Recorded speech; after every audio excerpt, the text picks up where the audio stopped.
Lent.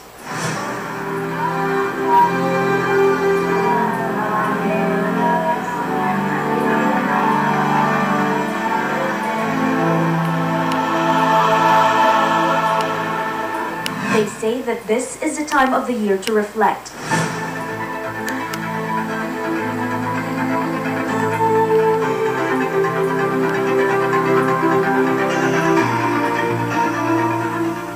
Be sorry for our sins.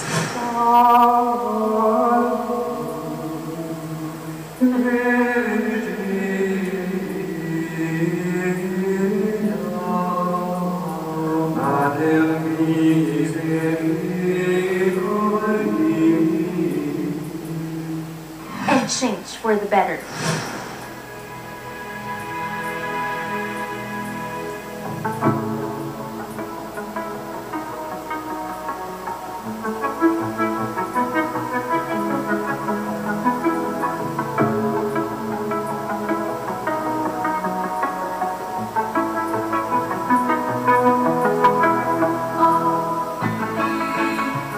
But in the next few minutes, we get to see not the suffering and pain,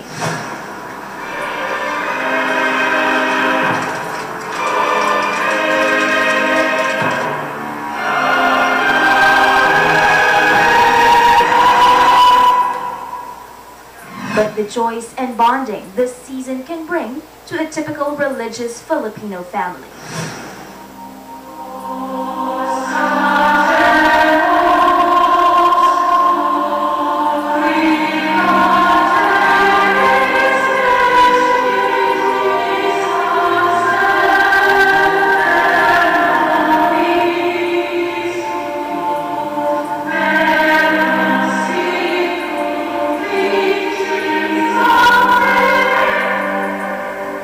Join me today as we delve deeper to understand the Filipino faith that grows and strengthens over the years, just like family.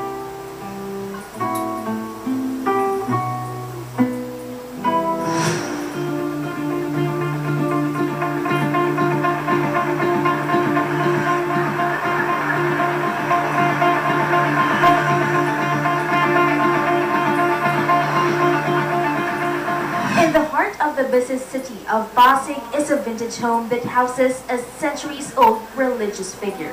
Ito ang pinaka matanda ng santo dito sa Pasig, buong Pasig. Ayan, minana namin sa aming kanununuan.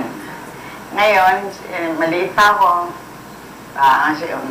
bago pa lang makakaintindi, nakita ko na ginagayak nila ang kada mahal na araw. This religious statue, identified as the Mater Dolorosa, has been in the custody of the Cruz family long before the Japanese occupied the country.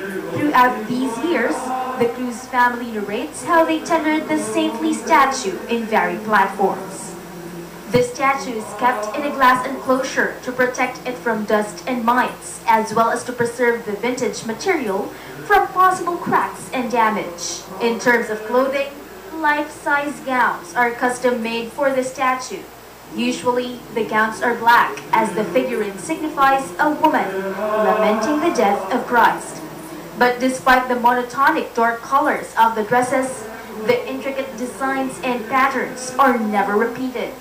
From its glass housing to its fancy wardrobe, the Cruz family has also provided the Mater Dolorosa a carro, or a carriage, for its pseudo-vehicle during processions.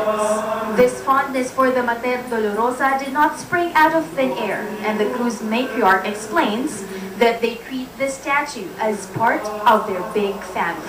Kasi pagka para bang pag hindi mo nakita siya sa isang araw, parang may kulang. Parang sabi ko, huwag na niyong pababayaan sapagkat yan ay parang isang foundation para kayo laging magkakakilala. And true enough, the love for the venerated sculpture is not apparent in a single member of the family, but has been handed down from one generation to another. Well, iba napaka-high ng spirit kasi we have to prepare as early as 6 o'clock in the morning. Pag you have to prepare yourself para manguha kami ng mga water lily, then bibili sila ng mga bulaklak sa blooming tree. Iba yung magtatali, as they call it, in Tagalog, yung magtatali kasi kami ng mga water lily. Iba yung group ng mga babae na nagtutuhog ng sampagita, and yung flowers, piniprepare nila parang may chain siya ng lalagyan na string.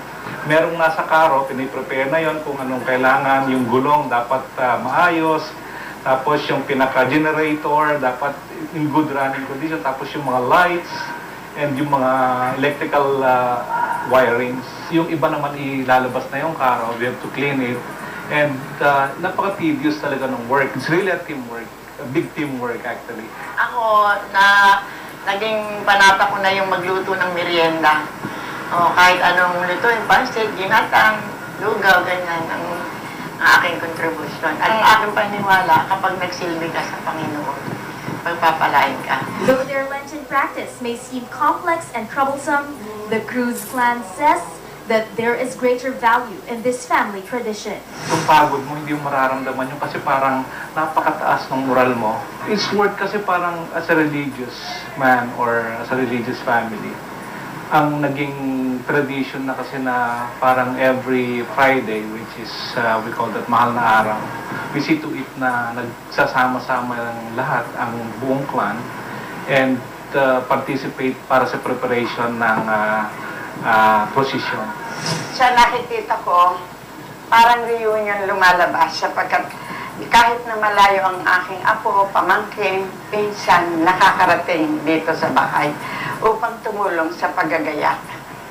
Kasi kahit na nakahiwa-hiwalay naman yan dahil siyempre kani-kanya ng pamilya, pagka dumating ang panahon ngayon, nandito lahat sila, ultimong batang maliit. Dito ko nakikita na meron o wala, hindi naman lahat may kaya.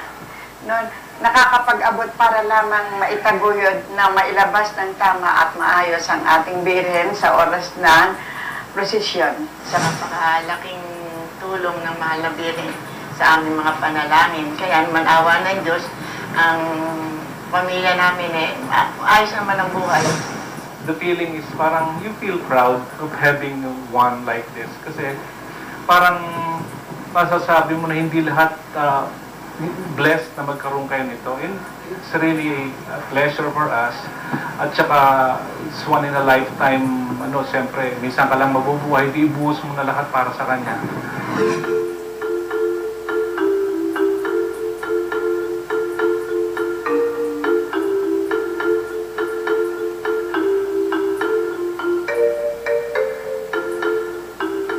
Passionate devotion to religious cultures cannot be solely acquired through a centuries-old tradition. This is what I learned from the Mendoza family who adopted a saint a few years ago. Galing siya sa simbahan sa Cathedral ng Pasig.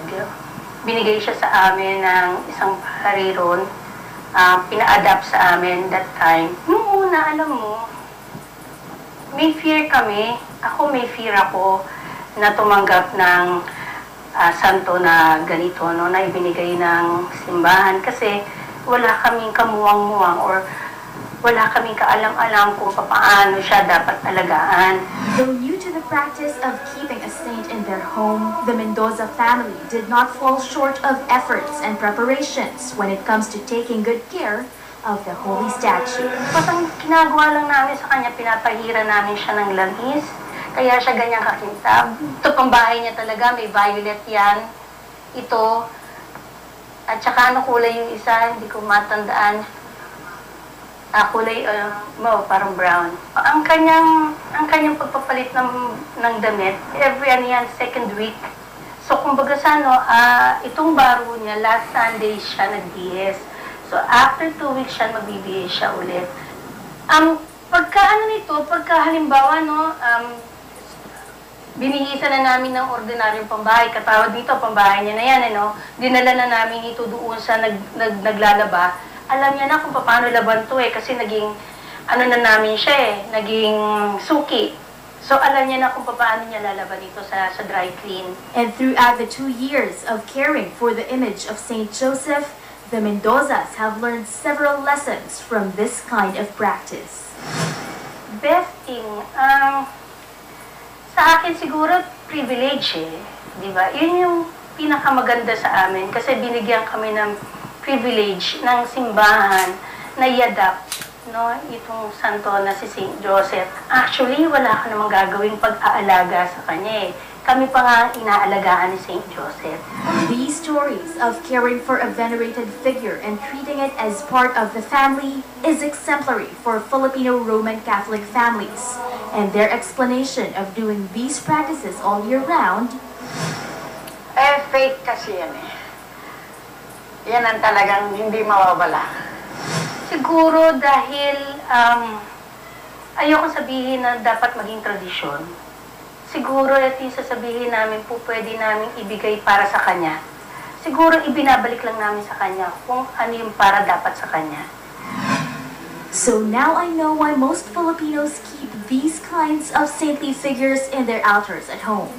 It's not about prestige in the community, nor is it about placing a unique decoration. These statues, regardless if they are adopted or have been in the family for generations, will always bring out the faith in each member. And believe it or not, these family-kept figures can be one of the keys in keeping and tightening the relations within your family. And at the end of the day, our faith, regardless of how we practice it, will always begin with ourselves and spread first within our family. And during this season of sacrifice and reflection, may it be a time well spent with your family.